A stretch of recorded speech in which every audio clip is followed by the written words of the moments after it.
When Toby Gard first created Lara Croft, he had no idea a controversy was also conceived.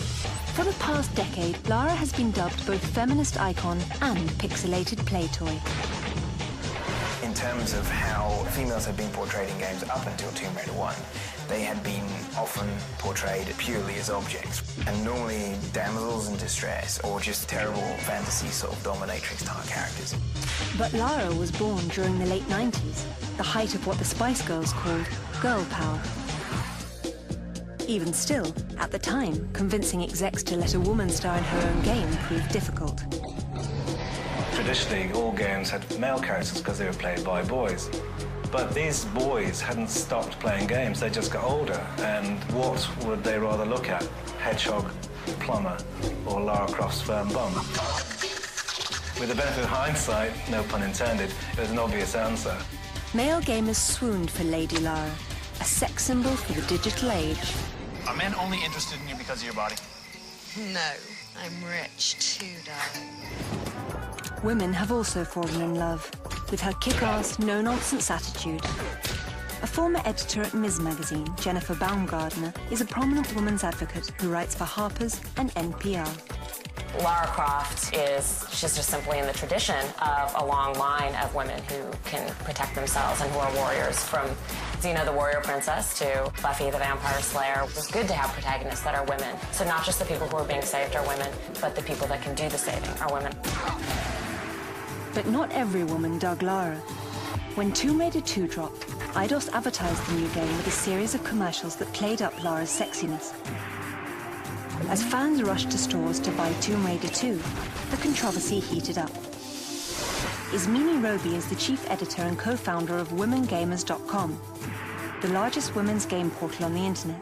They put her in bikini photo shoots and anything that they could to make her even more appealing to that fanboy audience. To watch Lara Croft be marketed more as a sexual object, I was extremely disappointed.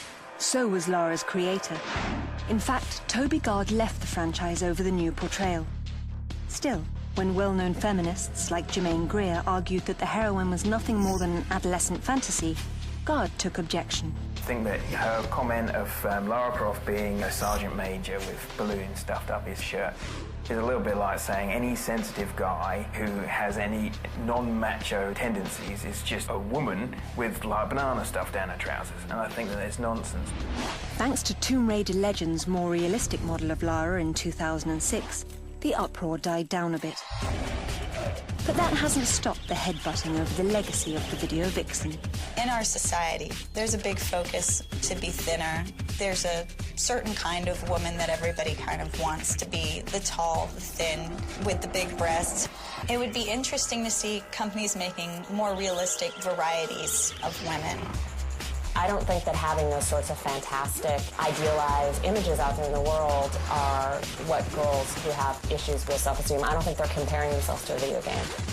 If Lara Croft was a real person, she would not be able to walk. Her back would not be able to support her boobs. And to see Lara Croft scaling a mountainside with makeup and really short shorts, completely unrealistic.